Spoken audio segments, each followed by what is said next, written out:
Votre nouveau rendez-vous avec le monde du travail a lieu sur Boudoum Radio.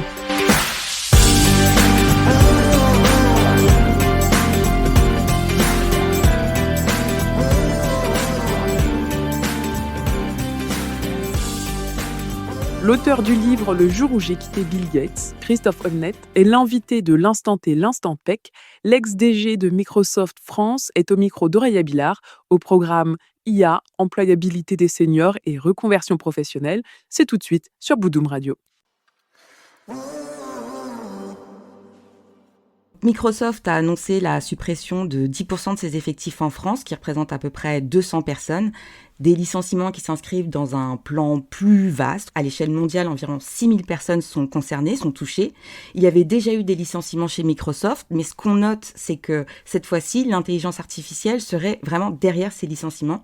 Les objectifs seraient de réduire les effectifs suite aux investissements massif du groupe dans l'IA. Pour débriefer cet événement, j'ai le plaisir d'échanger aujourd'hui avec Christophe Holnett, l'ancien DG France chez Microsoft. Donc bonjour Christophe. Bonjour Aurélia. Merci d'être avec nous aujourd'hui. Alors Christophe, je disais que vous avez été DG de Microsoft France, mais pas que. Vous êtes entré dans le groupe en 1988, puis vous avez grimpé les échelons. Vous avez aussi été DG Asie avant de vous concentrer, on va dire, sur l'Hexagone. Microsoft, vous connaissez bien, vous connaissez même très bien. Vous êtes l'auteur du livre Le jour où j'ai quitté Bill Gates. Donc selon vous, comment est-ce qu'on doit interpréter ces licenciements et on va dire le rôle que joue l'IA dans cette réduction des effectifs ? La réalité, c'est qu'il y a 200 licenciements, ce qui est quand même pas négligeable. Quelle est la raison derrière ? On nous présente l'intelligence artificielle comme une des raisons. Certainement, la société, comme toutes les entreprises bien gérées, cherche constamment à améliorer son efficacité opérationnelle. Bon, c'est vrai, quand on voit la taille des profits Microsoft, on pourrait se dire ils pourraient s'asseoir sur leur laurier et puis profiter largement, mais ils ont besoin de faire des investissements massifs, énorme dans l'intelligence artificielle, notamment dans les data centers. Ça se chiffre en dizaines de milliards d'euros. Et donc, ils veulent continuer à pouvoir générer une profitabilité importante. Et pour ça, je pense qu'il se pose la question de mieux s'organiser. Alors, l'intelligence artificielle est un des éléments qui peut permettre de mieux automatiser un certain nombre de fonctions, de réduire aussi les couches managériales en disant, finalement, avec l'IA, vous allez pouvoir gérer plus de personnes en même temps et de réduire un peu le début de bureaucratie qui peut toujours s'instaurer, y compris dans des entreprises aussi dynamiques et agiles que Microsoft. Donc, l'intelligence artificielle joue certainement un rôle, mais il ne faut pas perdre de vue que pour ces acteurs tech, ils ont aussi l'impératif de montrer qu'eux-mêmes utilisent l'IA pour être plus performants, pour faire finalement de la démonstration à leurs clients que ça marche. L'IA est certainement un des éléments de l'efficacité globale qui est recherché, de l'amélioration de la productivité, mais il est aussi un axe de communication vers les clients à un moment où, quand on dit aux clients, vous allez payer 30 euros de plus par mois par utilisateur, c'est quasiment le double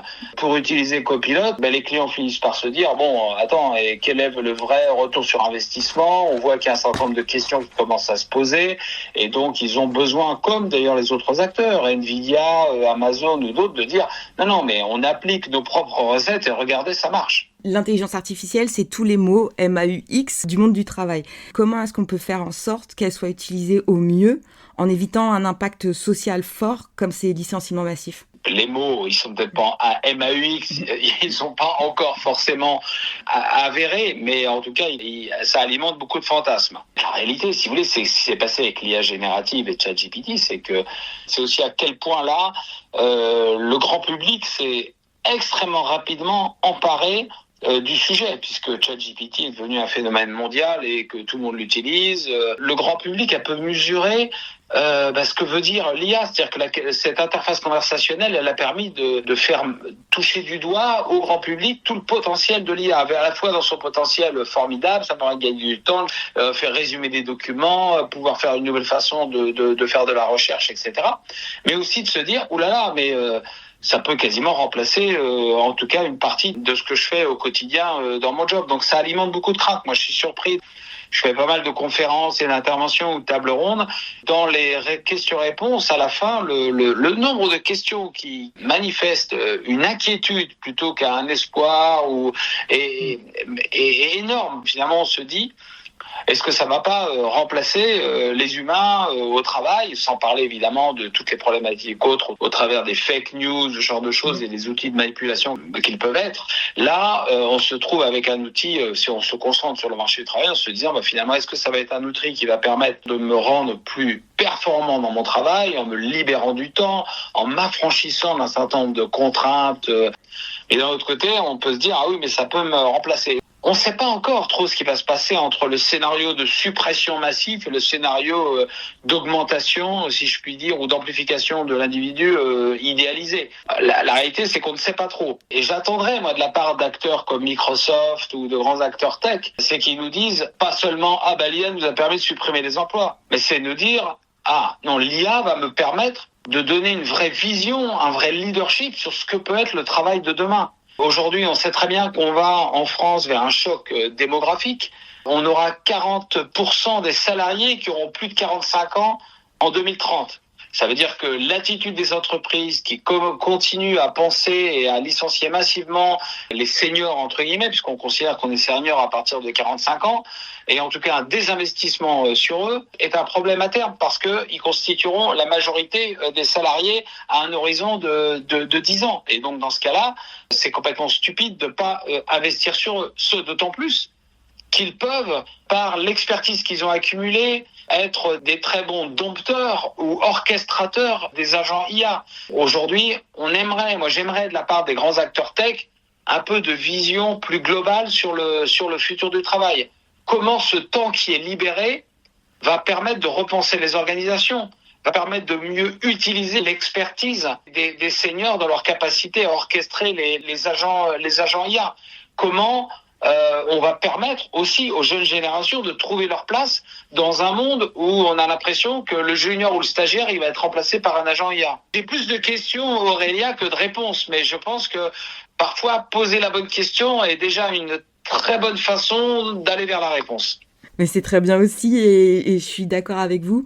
Et justement, ce serait un prétexte aussi effectivement chez Microsoft pour couvrir cette réduction des coûts. Ouais, c'est l'alibi IA. Non, moi je veux dire, s'il s'agit de dire c'est un autre plan où finalement on sépare les seniors parce que c'est eux qui coûtent le plus cher, parce qu'on pense que, à tort à mon avis, ils sont moins agiles, etc. Mais la réalité c'est que les seniors, ce que j'explique aussi dans mon livre, c'est que les seniors souvent, on désinvestit sur eux et on ne travaille pas à leur employabilité. Alors, ils ont une responsabilité personnelle. L'employabilité, c'est un sujet qui doit être partagé entre le salarié et l'entreprise.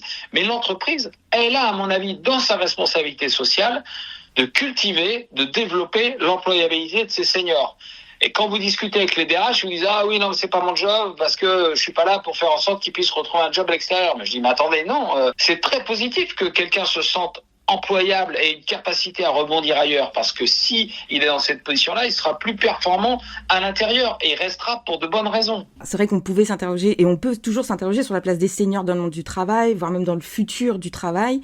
Et dans votre livre, vous avez aussi abordé votre propre reconversion et même, on va dire, le fait que vous n'étiez peut-être pas prêt à cette après, si on peut le dire. Comment est-ce que vous l'analysez aujourd'hui ? En fait, j'ai écrit ce livre parce que effectivement, comme vous le rappelez, j'ai quitté Microsoft, j'ai pris cette décision moi parce que j'avais envie de voler de mes propres ailes.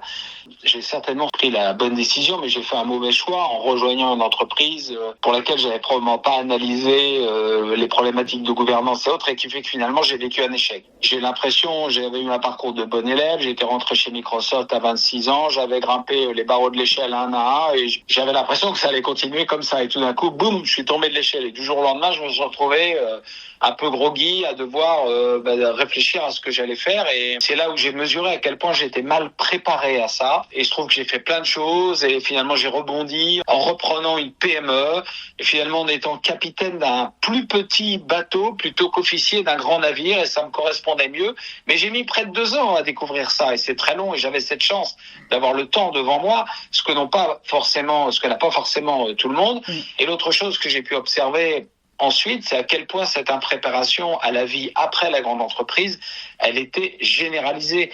Les cadres sont très mal préparés à cette sortie-là, et que ça devient aujourd'hui un problème de société, parce qu'on sait très bien que justement, avec ce fléau de licenciement des seniors, on se retrouve avec des gens à 52, 55 ans qui se retrouvent mal préparés à devoir inventer une deuxième partie de carrière, alors que leur retraite, elle est à la fois lointaine et hypothétique, et ils ont devant eux 5, 10, 15 ans, en se disant, il va falloir que je me réinvente, mais comment je fais ? Et c'est pour ça que j'ai écrit le livre, pour à la fois alerter les salariés sur le fait qu'il faut qu'ils se préparent. Parce qu'aujourd'hui, on est dans une boîte, on se dit, voilà, j'y suis pour toujours, c'est fini ça. De façon volontaire ou involontaire, il est à 80%, on devra se réinventer à un moment donné. Donc il faut s'y préparer. Et aussi pour alerter les entreprises en leur disant, c'est votre responsabilité.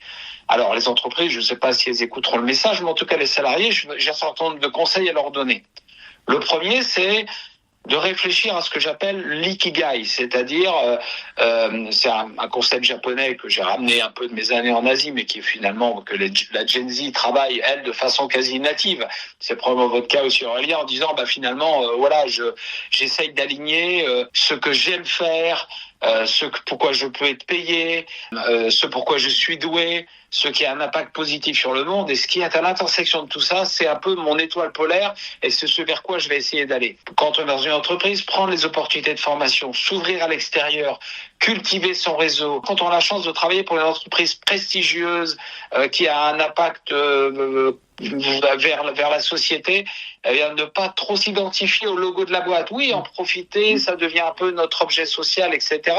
Mais notre identité, notre marqueur, mais il faut aussi garder sa propre personnalité, ne pas trop s'identifier à l'entreprise, parce que sinon, quand on sort, on n'existe plus si on ne s'est identifié qu'à travers la boîte qui s'appelle L'Oréal, LVMH, Microsoft ou que sais-je. Et donc tout ça, c'est à la fois une hygiène de vie, un mindset, un état d'esprit, et aussi des actes un peu concrets qu'on peut développer dans la vie quotidienne pour garder cette employabilité.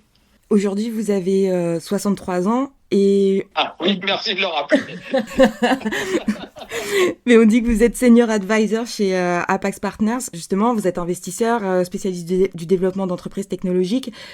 Comment est-ce que vous vivez cette deuxième partie de carrière ?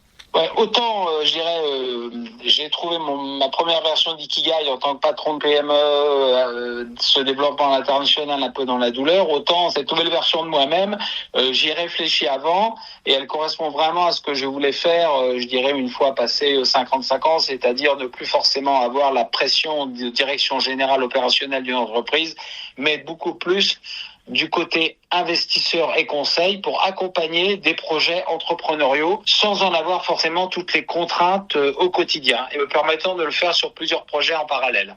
Donc ce métier de senior advisor pour Apax, qui s'appelle maintenant 72, ils ont changé de nom, c'est une activité où on est dans un rôle de soutien aux côtés du fonds d'investissement qui lui met beaucoup d'argent dans une entreprise avec l'objectif que cet argent il se multiplie, et pour ça on va pas le faire en restant dans un train-train quotidien dans l'entreprise. Il va falloir changer des choses. Il faut se développer à l'international, il faut faire des acquisitions, il faut transformer ses méthodes opérationnelles.